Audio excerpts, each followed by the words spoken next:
In the past decade, indie games have become more and more popular with each passing year, to the point that more people are excited at the announcement of a new indie game than they are of a AAA title. Though that doesn't mean that indie games are something new, they have existed for as long as video games have. After all, indie game just means an independent game made without the support of big publishers. The early 2000s was a period where indie games really started to take off, with the obvious ones being The Binding of Isaac, Fez, and of course Minecraft. But there was one game released in the same time period that wouldn't be like anything else before. Being inspired by David Lynch and the Miami Drug War from the 80s, that game would be Hotline Miami.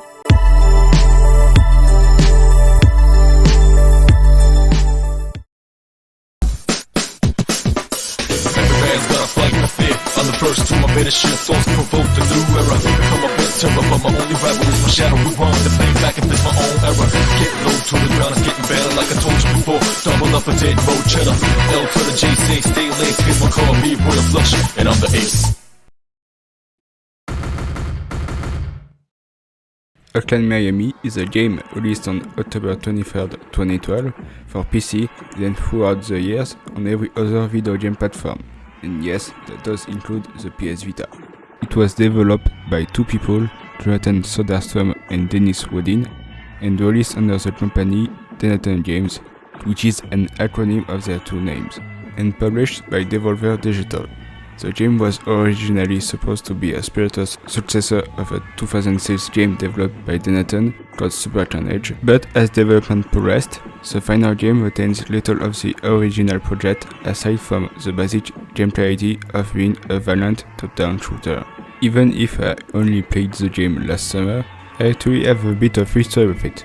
Back in 2015, I found a French YouTuber who made multiple theory videos on the duology, which was my first introduction to the series. I watched them and really wanted to play the games, but unfortunately I didn't have any of the systems it came out on. In the following years, I would occasionally see the games mentioned on different social medias and even wish list the collection when it released on Switch 2 years ago. Then when the 2021 summer Steam sales hit, I took the occasion to buy the duology.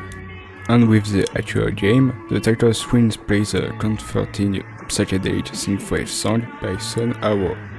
Choosing new game brings us to an out-of-place tutorial, considering the prelude still gives us a semi-tutorial right after. Also note that I played the Steam version using keyboard and mouse, which is what I recommend doing if you can. Moving on, the tutorial tells us everything about the gameplay we need to know. We can punch using left click, which downs any enemy. Pressing space when being right over them allows you to perform an execution which kills them for good. Using right click allows you to pick up any melee weapon or firearm in order to either bash someone's head in or fire the weapon, which you can also throw using right click. Pressing shift while looking around with the mouse allows you to look further, which can be really useful for planning your moves. You can also directly go up to an enemy and do a standing execution where the protagonist whips out their throat. Finally, you are able to use enemies as human shields when wielding certain firearms, after which the enemy will either die by taking too much bullets if our hero executes them.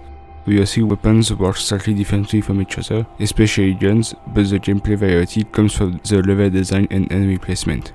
After the tutorial, the protagonist, Jacket, wakes up in a dark room and walks through the door only to be greeted by three people in animal masks. Don Juan, a woman wearing a horse mask, greets Jacket politely and is generally shown to be sympathetic to him. On the contrary, Rasmus, a man wearing an owl mask and a white suit, is always hostile towards Jacket and asks him what he is doing here. And finally, Richard, wearing a rooster mask and Jacket's, Jacket.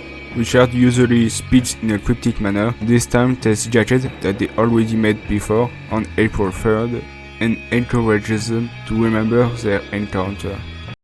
We then wake up in the latter's apartment on April 3rd, 1989, where Jacket receives a strange phone call in coded language telling him to go to the metro. In front of his door is a package containing the same Western mask he just dreamed about, making clear that failure is not an option. Arriving at the scene, Jacket kills everyone, picks up a suitcase, goes to leave it in a dumpster, and is confronted by the same homeless guy from the tutorial. Killing him makes Gadget vomit, the only reaction he ever explicitly shows to ending someone's life. Before going back home, he stops by the local convenience store where a man only known as Beard is quite friendly to Gadget and mentions a recent breakup he apparently went through that hurt him a lot, before giving him a snack for free.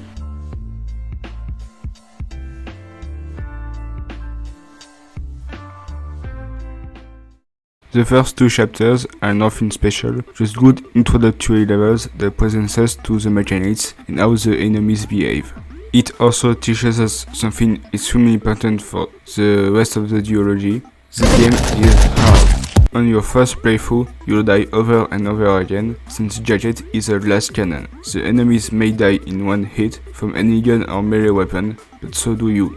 Thankfully, you are able to try again almost immediately with the single push of a button. Press R and you're back at the start of the floor with the knowledge of your previous run acquired, but everything else as it was when you first entered. This can be a real pain in the ass for some collectibles, since you can't rush in, grab it, die, and then not have to worry about it. You'll have to grab it again after you die, so it's usually best to keep them for the end of the level. The fast reload time after dying, no real penalty, and the fact that the music doesn't stop when killed gives the game an extremely fast pace that hasn't been replicated anywhere else. The third level, Decadence, is where things start to heat up. When I first played Hotline Miami, this was the first level where I really struggled, and it's the first time we heard the iconic Hydrogen by Moon. Just remember to use guns or practice the corner ramping technique, and then the level should go smoothly.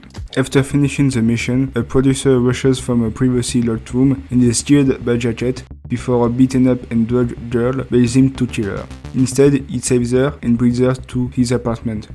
It's actually hard to talk about individual levels since they don't really stand out that much from each other. I'm not saying they're bad, all levels are at least good, but I can't really remember playing any of them. That is very probably intentional. I suggest watching Leadhead's video on the game, as it goes more in depth than I'll ever have the ability to. Apart from those end level instances, the game follows a basic loop. Receive a cryptic phone call, kill everyone, go to 4 different places where Beard works, and return home until the next given mission.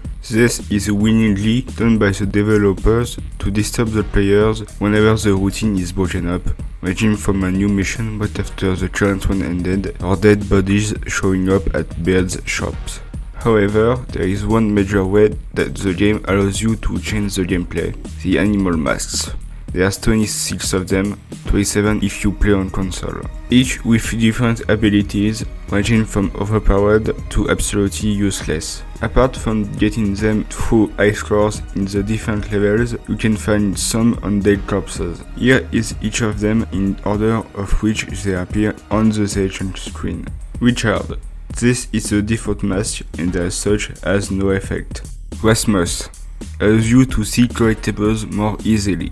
Tony allows you to kill enemies by punching them and makes executions faster by killing enemies with only one hit compared to the 3 hits it takes to execute them normally.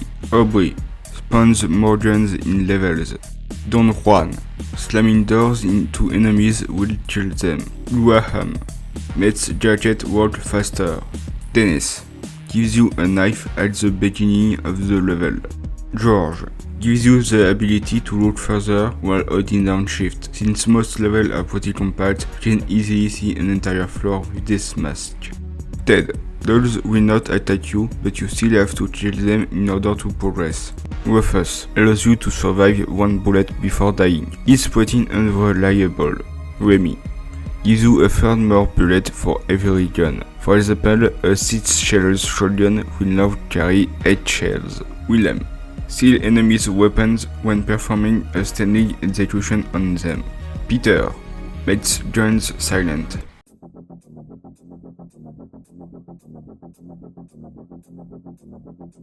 Oscar gives the game a dark and red filter. Rick, enemies will always die in one shot, can be extremely useful with certain weapons. Brandon makes Gadget work even faster, can be uncontrollable.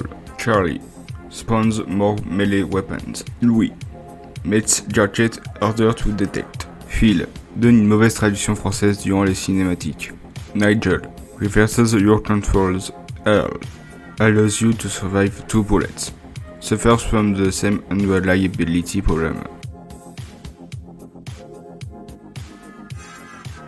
Charles gives you a drill at the beginning of the level. It works the same way as a punch, but has a different execution. Jake throwing a weapon at an enemy will change them. Richter starts the level with a silence Uzi. Russell, exclusive to the console versions, gives the game a black and white filter. If anyone wonders, here is my tier list of all of the masks.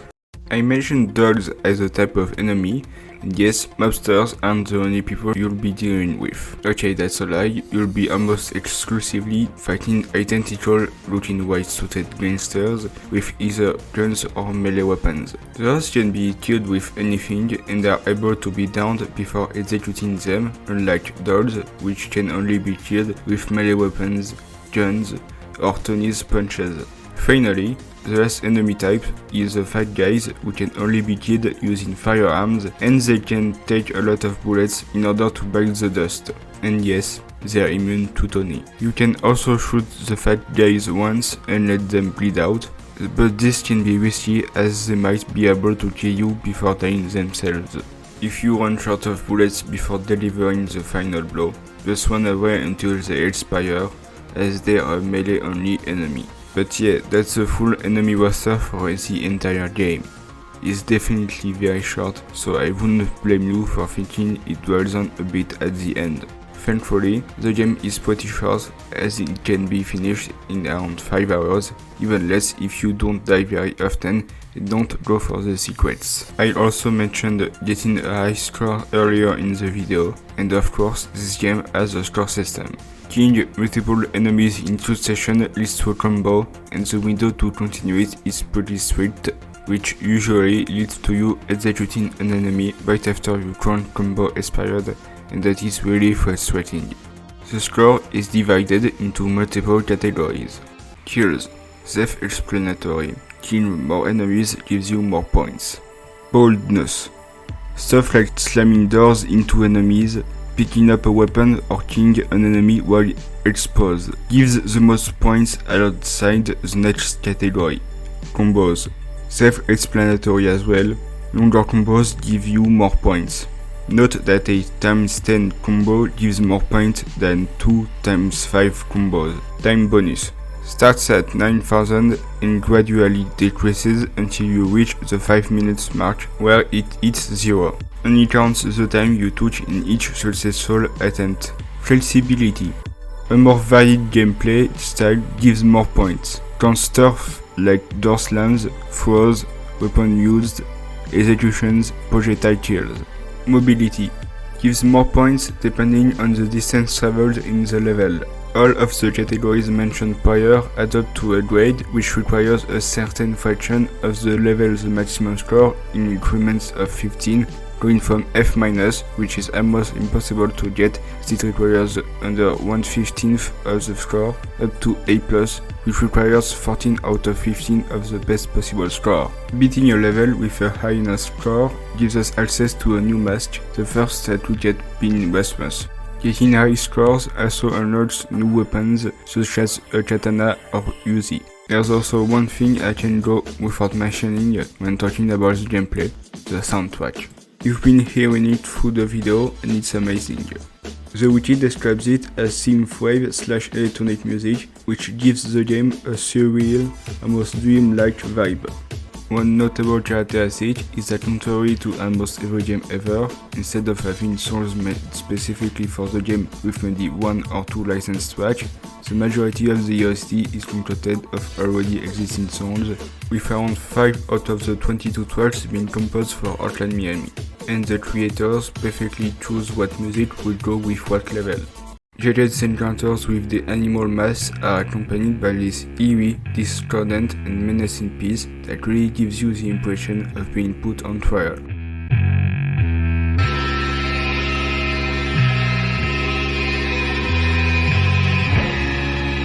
Deep Cover, the song played at Jachet's apartment, feels like the aftermath of a bad drug trip. The kind that makes you wonder what you did last night and when you even are.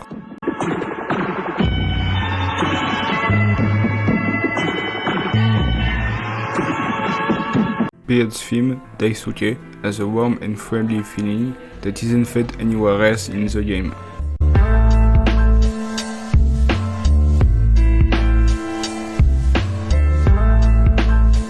The actual level tracks are nothing to shy from either, from the 3 notes in Hydrogen,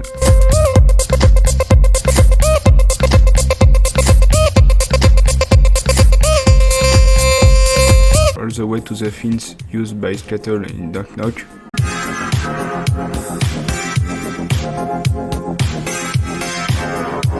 It's the perfect music for planning your course of action, trying to execute it, failing, having to improvise, and finally managing to clear the floor after countless attempts.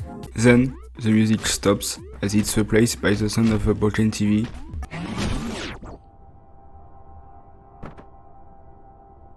Letting you reflect on the murders you just committed as you walk back to the car. The end mission screen has this weirdly upbeat tone that fits surprisingly during the countdown of your overall score.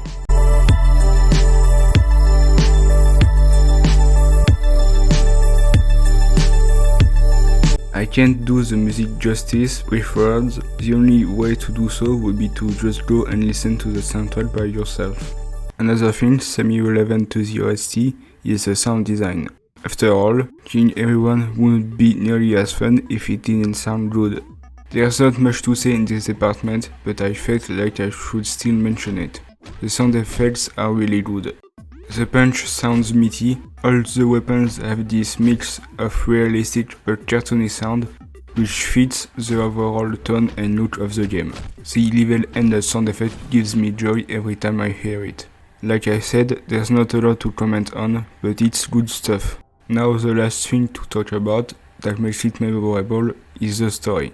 I've already talked about the first of 5 parts, so if everything I just said about the game interests you, I suggest you stop watching the video and go play the game yourself before being spoiled. It may not seem like it, but Hotline Miami has a great story that you should experience firsthand.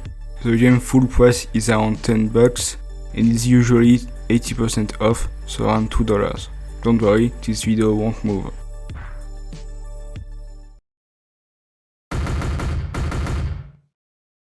Jachet is once again confronted by the people in animal masks. Don Juan comments on how busy he has been and that a picture is starting to form, but he doesn't like it. Rasmus cuts her off and says that Jachet is not a nice person and is disgusted by him. Richard adds that Jachet still doesn't understand their connection and asks 4 questions. Do you like hurting other people? Who is leaving messages on your answering machine? Where are you right now? Why are we having this conversation? These questions will not be answered explicitly, and the implicit answers will not come until way later in the game. Something I had not mentioned until that point is that Jachet collects a number of documents in his apartment, mostly newspaper clippings of his murders. These papers reveal that Jachet's targets are members of the Russian mafia and that he subscribed to a newsletter for an American patriotic group called 50 Blessings. Oh, and also 2 janitors show up in clean heat, but they are not important. On May 23rd, right after Jachet finishes his mission, he gets a phone call directly in the building he is, saying that a prank caller has showed up at the phone company and Jachet has to clean up the mess. Arrived here, all the employees are dead, with the only alive person being on the 2nd floor wearing a biker helmet and a horrendous pink jacket, searching into the company computer. When Jachet bursts into the room, the biker says he's dead meat. The boss fight happens against him. Biker uses a cleaver and will turn around you at a safe distance, occasionally dashing towards you for a hit. After a few slashes, he'll throw his cleaver and avoiding it leaves him open for you to bash his head in. Hit him twice and he'll go down, stating that he was too close and that he can't handle this. When Jachet goes to see Beard, the latter says that he has a really bad feeling and that he hasn't felt this way since San Francisco. Part 3 opens up yet again with the 3 faults in animal masks. Number 1 notes that we look ill and that maybe we should go see a doctor. Rasmus exclaims that since he told Jachet not to come back but he returned anyway, he should be the one to leave. Richard lets us know that he is not here to give answers, as he only has questions for people like Jachet. Number 1 adds that he should get some rest, as bearing too much weight inevitably leads to the collapse of everything. Before leaving, Richard makes 3 predictions.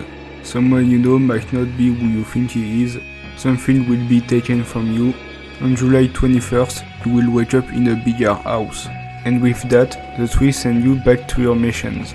At the end of an usual mission, Jachet goes like normal at Beard's convenience store. Biker's headless dead body shows up at the entrance of the store. Speaking to Beard doesn't clear things up, as he declares that all of this isn't real, neither hears what you're seeing, and demonstrates as such. After the static, he acts like nothing happened, and then you leave. As you will see, this is only the beginning of the weirdness. The next level has police sirens in the background as you play it through, and sure enough, after you kill a certain number of enemies, the SWAT arrives and starts gunning down everyone in the building, whether they're a Russian mobster or a man in an animal mask. You can't kill the SWAT members, you're only able to stun them in order to walk past them. Making your escape and going back to the shop, you're greeted by a zombie thug and his dog, with the former saying he doesn't let strangers around her. Entering the shop, you find Beard dead and replaced by a bald man with green eyes and blood all over him, who is much less sympathetic to Jachet, telling you to hurry up. So, you leave. After the next mission in the bathhouse and your usual trip to the shop, you're once again greeted by the bald man playing with a hammer. Talking to him makes him think that the two know each other, but he seemingly can't recall when they met before. As per last time, you leave without taking anything from the store. This time, weird things start right at your apartment as a zombie thug is raiding Jachet's fridge. When getting your mission order from the phone, it ends up 14 times before actually hanging up. Jachet then completes his job not without difficulties. So suddenly, as he's making his way back to the entrance, a van smashes into the building, dropping off mobsters while a man throws Molotov cocktails at you. Cleaning them off makes the dude who was trying to light you on fire surrender, and Jachet doesn't even think about sparing him. Having completed a tense mission, Jachet goes back to his home, only to find out things have gone extremely wrong. He finds his dead girlfriend in the bathroom having been shot, and the culprit isn't very far, as he has been waiting for Jachet on his couch wearing a rat's mask. And then...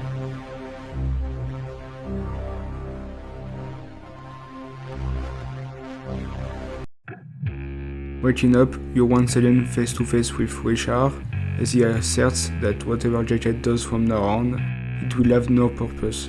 He will never see the big picture and it's all his fault. He tells Jachet to go, as a warm bed is waiting for him and he needs some rest. Leaving the apartment, Jachet changes into a hospital gown after a static transition. He keeps walking, only to find himself in a hospital bed. This revelation blows his mind.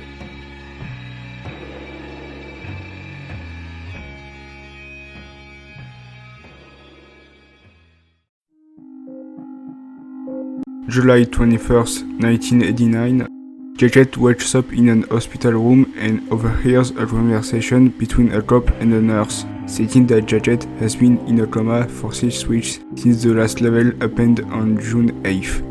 The cop comments that he's a suspect in a major case, confirms that girlfriend died, and the guy who shot Jachet is locked up at the police station. Not thinking twice about it, Jachet gets up from his bed, climbs out the window, and goes into the room just across his. Welcome to the worst level in the game by far. You can't kill anyone, you can't walk straight, if you walk for too long you have to stop for a second, and if you're spotted by either a cop or a nurse, you have to go back to a previous room. It's just not good. Thankfully, you can skip the intended route and go directly to the elevator, then leave through the restroom exit. Jacket walks back to his apartment and finds his car trashed, the apartment tagged, blocked by police tape, and in complete ruins. After changing back into his regular attire, Jacket leaves his home and goes to the commissariat for the hardest level in the game, Assault. This is my favorite level in the game. It throws everything at you, except dogs. It's the one level I vividly remember from Hotline Miami, and for good reasons, as it has the highest enemy count in the game with 49 enemies. It even has a boss on the last floor, with the police chief locked up in a room with 4 officers wielding dual machine guns. They do not make it out alive. Grabbing the keys and entering the cell, Jacket confronts each shooter, the latter of which tells him that he's sorry for killing his girlfriend, that it wasn't personal, and that he doesn't have any answers. After Jacket punches them, he reveals that he's also been receiving weird phone calls and that the police have a file on the case that may give Jacket info. You can choose to leave him alone or strangle him, it doesn't really matter in the end. Grabbing the police file ends the level, and Jacket goes back to his apartment. Back to Jacket's apartment, reading the police file he took from the commissariat reveals that the phone call him and others received are traced back to a club with ties to the Russian mafia. Wasting no time, Jacket drives to the club, ready to face whatever awaits inside the penultimate level, Vengeance. Said club has a surprisingly easy level, as easy as this game can be anyway, especially compared to the previous level, with the last defenses of the Russian mafia, but it's still a good last challenge before the final boss. After finally killing the last mobster, Jacket barges into the manager's office, who explains that he isn't the owner, just the guy who owns the place. The man is clearly panicking and tells Jacket the address of the Russian mafia boss, begging him to spare his life. And well...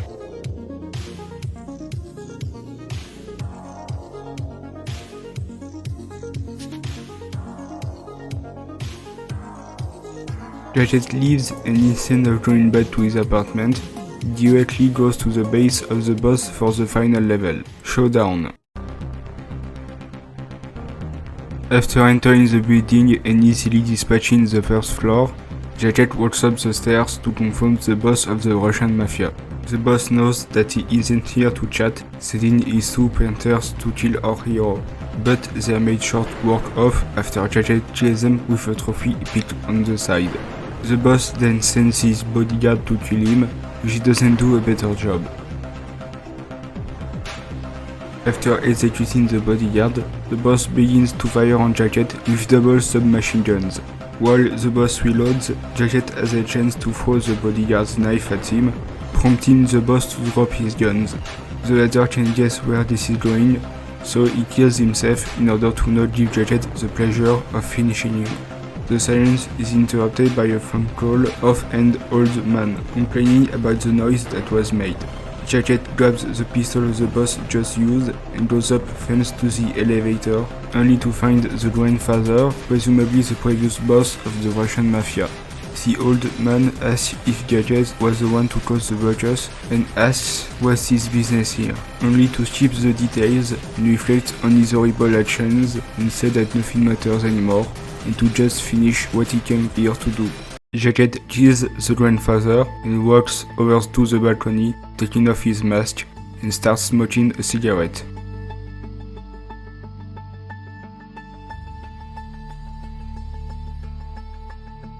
He takes a picture out of his pocket and throws it over the rail as the credits begin to roll.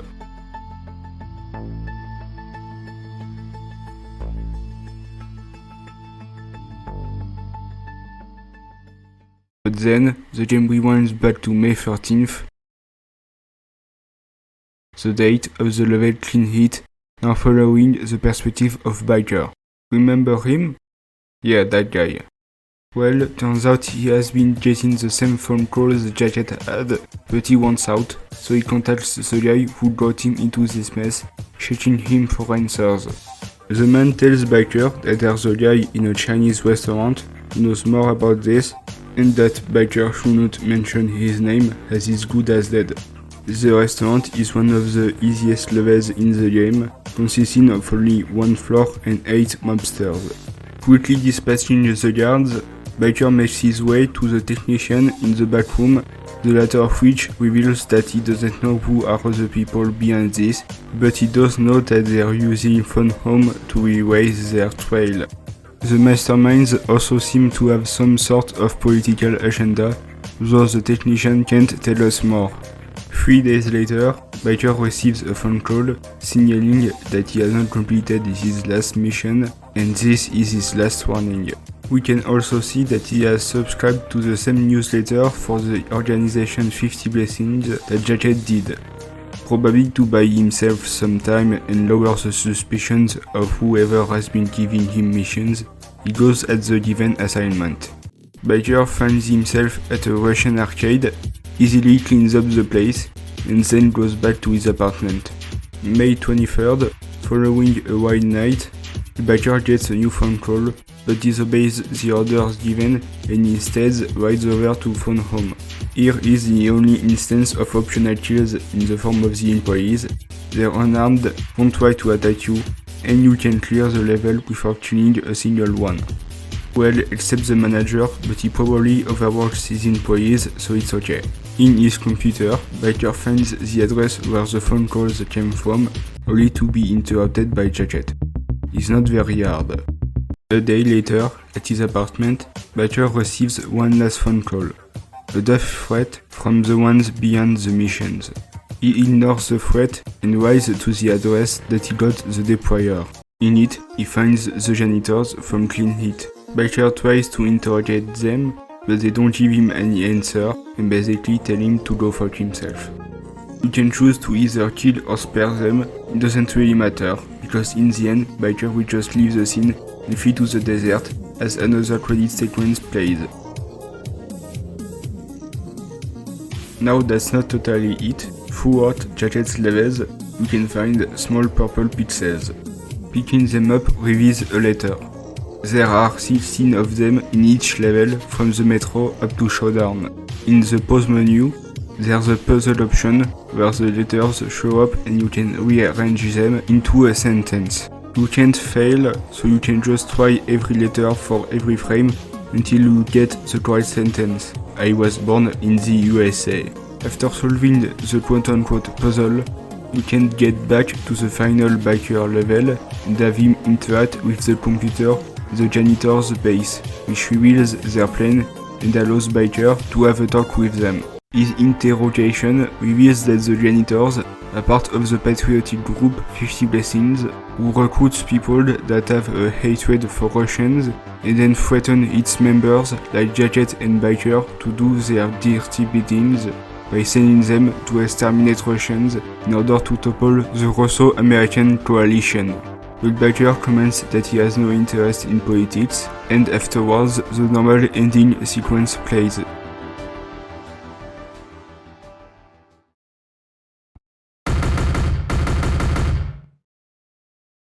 Now, you may ask yourself, what the hell was that? And you'd be justified in asking that. On the surface, the plot is extremely confusing and doesn't have a clear message, and that's entirely on purpose, as it was made in order to give Hotline Miami a surreal atmosphere. Now, I've already spent enough time on it, but I gotta clear up the story. Jacket and Biker are both part of an organization called 50 Blessings, which at first just seems like a normal patriotic newsletter, but is actually a cover-up for a hitman association which sends its members on suicide missions in order to wipe out the Russian mafia.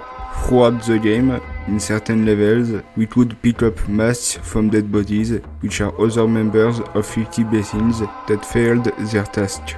Jacket can encounter one of them, Jones, in the level Full House, bleeding out in a sewer. In the level prior, Tension, there's a man in a Tony mask tied up to the bomb that you detonate. There's also the man who shot Jacket, as he was seen with a white mask when he shot him, which you can pick up to reveal the man's name, Richter. It is unclear how 50 Blessings actually recruits its members, but it's implied via biker that it's done by other members on premises of a high-tension and exciting experience, which, yeah, they weren't lying. Another thing we need to clear up is that both main characters, Gadget and Biker, but especially the former, are unreliable narrators. One because he spends almost the entire game in a coma and is a drug addict, and the other because he was drunk like hell.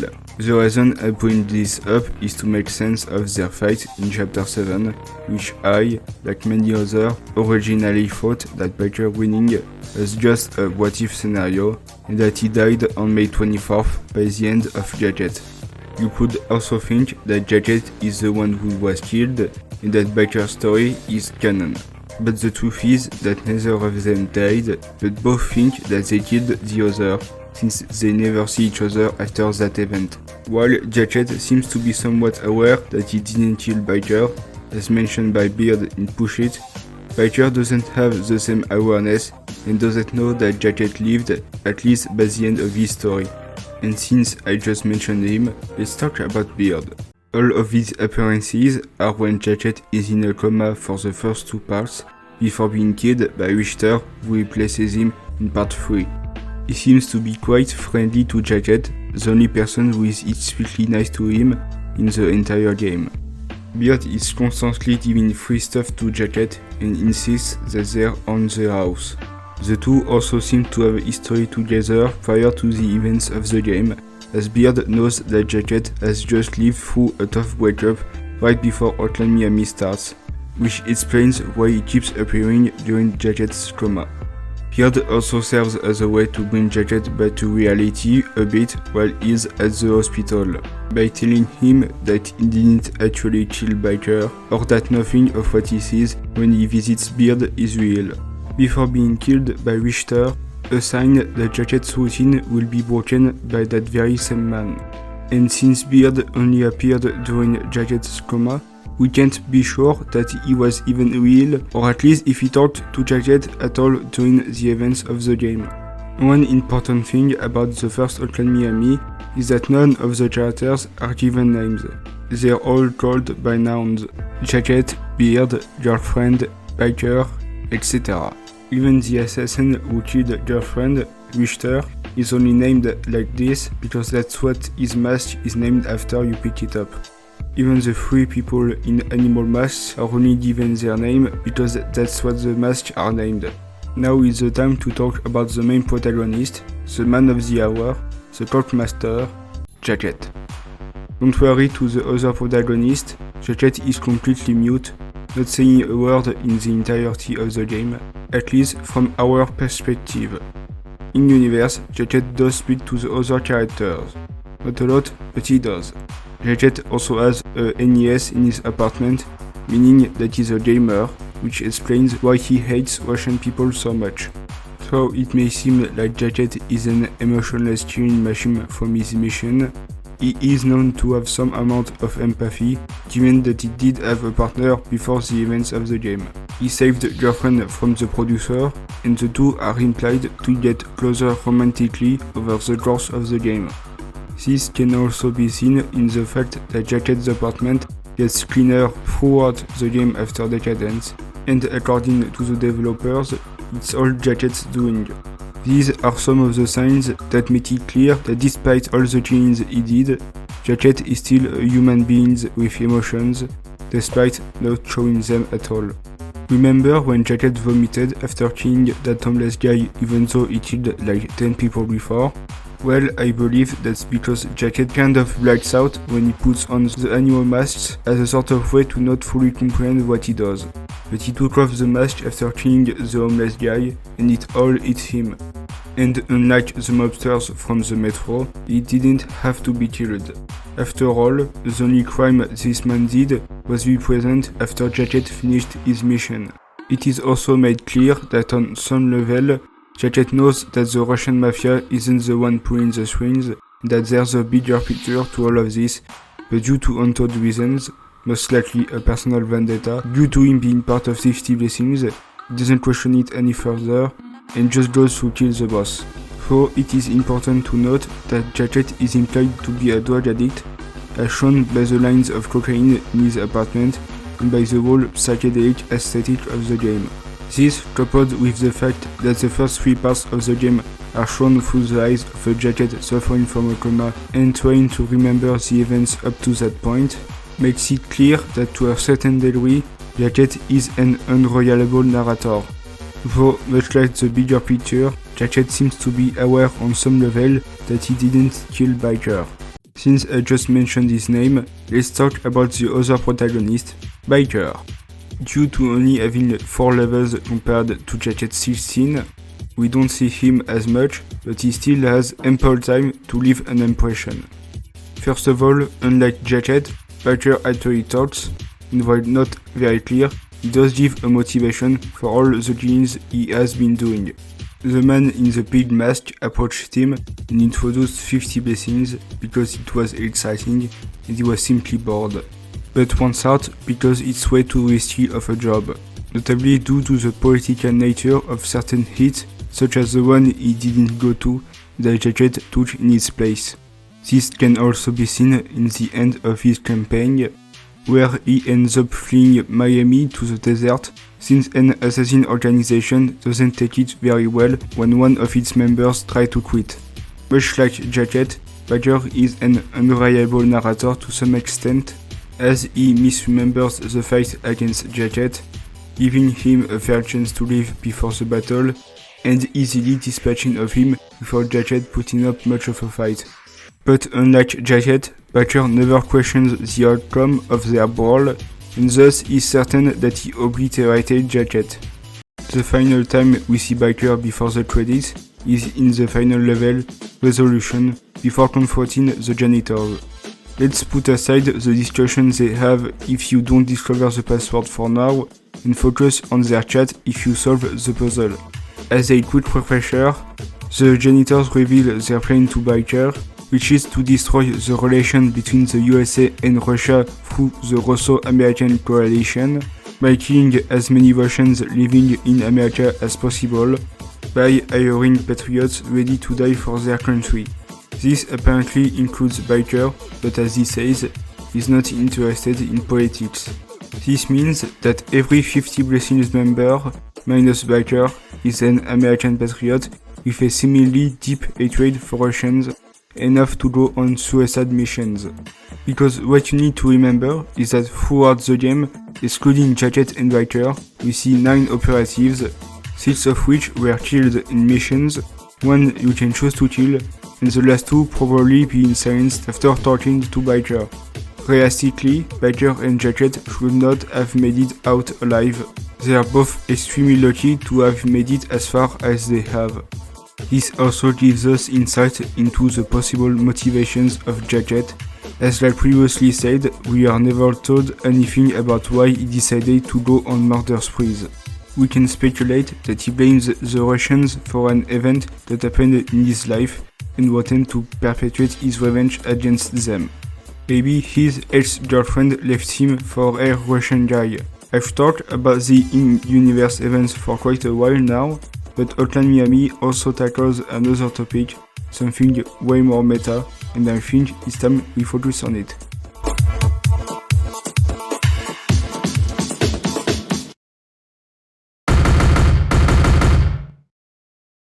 I'm definitely not the first person to talk about this, and I absolutely won't be the last one, but it's still an important thing to discuss, as it's perhaps the most important message of the entire game. But first, a bit of context. I've mentioned plenty of times the ending where the janitors reveal their plan and their organization, but that's not the first ending the player will run into. First of all, it requires the player to be aware that the ending even exists, which isn't easy. Then, the player needs to know what to do in order to get the ending, which is collecting every purple pill cell in Jacket's levels. Finally, the player must be willing to go out of their way and collect the purple pieces and solve the puzzle. So yeah, pretty convoluted.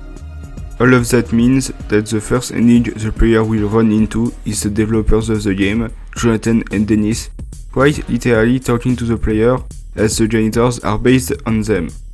This is the only time in the entire series why you can choose dialogue lines, but it's all ultimately pointless and very much intentional. The conversation between Biker and the janitors basically amounts to "Haha, you fucking idiot, you were expecting actual answers." Biker's questions are only answered with vague antagonizing replies that could absolutely make some amount of sense in universe, but are a lot more comprehensible by the player, such as the very obvious "You think this is a game? Don't you? You mean you haven't been enjoying it?" Or "Hehe, you seem disappointed. What were you expecting?" This is all made to make fun of the player for wanting more out of the game, and even the actual ending with real answers isn't that satisfying. I feel like it's only here in order to give a quote-unquote real ending, and I don't want to say that they didn't care, because they obviously do, but in my opinion, the revelation ending comes off as an afterthought. It's not as if Donaton didn't plan the ending. We can see a lot of hints that point to this direction, but none of it feels like it actually matters in the grand scheme of things. As far as Hotline Miami is concerned, the only real ending is this one. Well, for the janitors to speak to the player, we need player surrogates, and the two characters to fill this role are both Jacket and Biker, but each represents a different type of player, directly opposing one another. Jacket is the player who doesn't care about the story and is only here for the gameplay. Much like Richard says, he will never get the full picture and it's all his fault. He's only here for the adrenaline rush that comes from the missions. Biker, on the other hand, is the player who wants the answer and is here for the story. The entirety of this part is him trying to figure out who's behind this. During the discussion he has with the man in the pin mask, he says that he's had enough of this stupid game. In universe, he's referring to the 50 Blessings operations, but he's also talking about Hotline Miami. After all, this part comes right after Jacket's ending and the credit sequence, only for the game to pull a bait and switch and cut back to Biker. But, unfortunately for either of them, Biker doesn't get meaningful answers, and the violence Jacket perpetuates doesn't satisfy him in the end. Now, I've only mentioned them a few times, but there are 3 people we need to actively talk about, as they are probably the most recognizable characters in the franchise, and for good reasons. Of course, I'm talking about the 3 mysterious people in Animal Masks: Rasmus, Don Juan, and Richard. Rasmus is definitely the least interesting of them all, only having 3 lines of dialogue in the entire game. He wears Russian mobster apparel and is extremely aggressive towards Jacket, telling him that he makes him sick. Next up is Don Juan, who wears girlfriend's glove and is arguably the politest towards Jacket, almost comforting him during his coma. She does make a few foreshadowy lines, like telling Jacket to go see a doctor, and she seems to be aware that Jacket doesn't quite get the full picture, or more accurately, doesn't want to understand it, as is portrayed by the line, "A picture is starting to take form here." I wonder if it's accurate. Some pieces don't quite seem to fit, or maybe I just don't like the way it looks. Finally, is the man of the hour, Mr. Dick himself, Richard. Richard is easily the most known of the 3. Hell, is probably the most popular thing about the entire series, aside from the soundtrack, and rightfully so. For starters, he has the most dialogue of any singular character aside from Beard. He represents Jacket's need to wake the fuck up by jogging his memory throughout the game, by asking questions and making ominous predictions. His most notable lines are from the beginning of Part 2 and Part 3, where he asks Jacket 4 questions and makes 3 predictions respectively. Now, you may be wondering why I've only waited until now to talk about them, because all of these questions only serve a purpose when asked to Jacket, and get in-universe answers later on, even if they aren't made obvious. Who is leaving messages on your answering machine? That's 50 blessings. Where are you right now? In the hospital. Why are we having this conversation? In order for Jacket to remember what he did, so he can wake up from his coma. someone you know is not who you think he is. Referring to the fact that Jachet thinks Richter is a member of the Russian mafia, when in reality he's a 50 blessings operative just like Jachet. Something will soon be taken from you. Obviously, that something is your friend, who is killed by Richter and leads to the entirety of part 4. On the 21st of July, you will wake up in a bigger house. On July 21st, Jachet wakes up in a hospital, which is technically just a big house. So what's the point, you may ask? Well, I have consciously left out the first question Richard asks, and probably the most important line in the duology. Do you like hurting other people? For Jachet, the answer is pretty simple. He enjoys the violence he commits, at least to a certain degree, otherwise he would have stopped long before the game ended. But this isn't really a question for Jachet, it's a question for us, the player. And in turn, the game asks the very thought-provoking question, why do we play violent video games?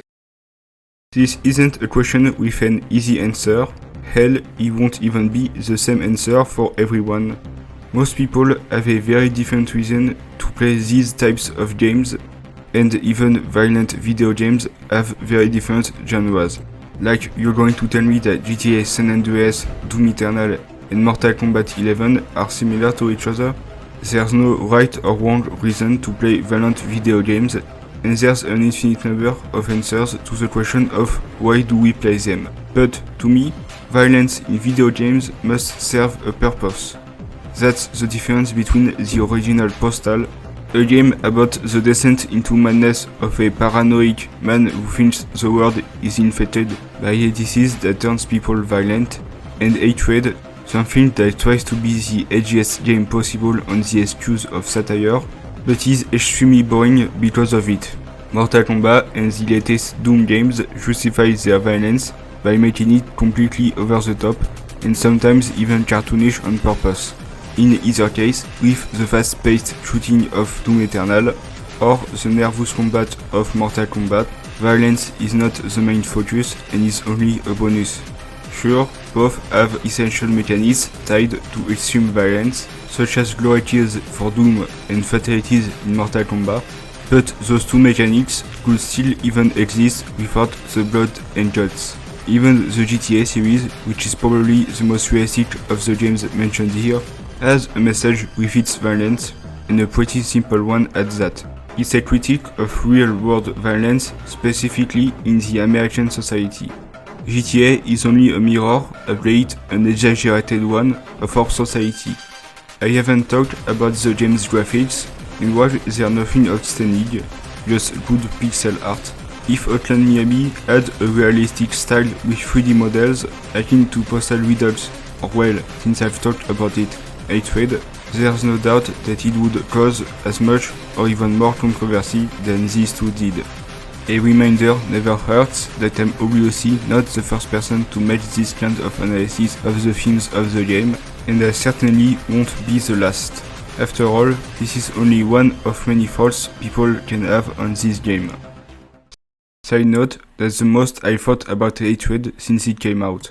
If I had a nickel for every Hatred reference I made, I would have 2 nickels, which isn't a lot, but it's weird that it happened twice, right? Okay, this is like an improvised last minute edition, because I see this point being used a lot by people in online conversations, and it really makes me mad because it's really fucking stupid. It's in response to people being mad about like loli pornography, which is really fucking weird. I mean, loli porn is weird and creepy, and if you like it, you're a pedo. So like, people always use the violent video games argument that if you enjoy killing people, you're weird. And yes, that's true. That's just yes. Of course, if you play violent video games to kill people, that's weird. That's creepy. That just makes me so fucking mad because like, it's the dumbest fucking argument ever. You know, like, I know this may seem hypocritical because this is a video on Hotline Miami, and Hotline Miami is a very violent game. The main gameplay point is killing people, but the thing is, Hotline Miami could still work even if you remove all the blood and guts. You know, like I said with Doom Eternal and Mortal Kombat. What makes the game fun is not mindless killing. Killing people is not what makes the game good. If you remove the violence, the game is still good. It's still a good fucking game. You know what I'm saying? It's such a stupid point because, like, okay, I'm repeating myself a lot, and because unlike everything else, I don't have a script right now. I'm just going off as I'm just ranting, rambling, as you might say. If you play Hotline Miami because you enjoy murdering people in brutal ways, fuck you. It's just fucking weird, man. This smoothly transitions into the end of the video. Hotline Miami is many things. It's a great game, it's a fantastic soundtrack, it's a fascinating plot, it's a commentary on video game violence, it's a murderer chicken simulator, but most of all, it's an important game. Not just for me, but for the gaming community as a whole. Even to this day, Hotline Miami's influence can be seen with titles like Katana Zero and My Friend Pedro. Of course, I'm not done with the series, there's still the sequel, Round Number. To be honest, it's a way more complex game to talk about, thus making it a very intimidating project to tackle. But don't worry, I'm planning on talking about it one day, just not right now. I want to make videos on less complex stuff beforehand. If this video seemed like mostly disconnected ramblings, it's because that's mostly what it is. I had a lot to talk about, and I probably didn't mention everything I wanted to discuss. If you somehow haven't played the game yet by the end of this video, I recommend it a lot, obviously. If you can't buy the game for whatever reason, there's of course the way of YouTube playthroughs or even speedruns that are very enjoyable to watch. Man, Florida really sucks, huh?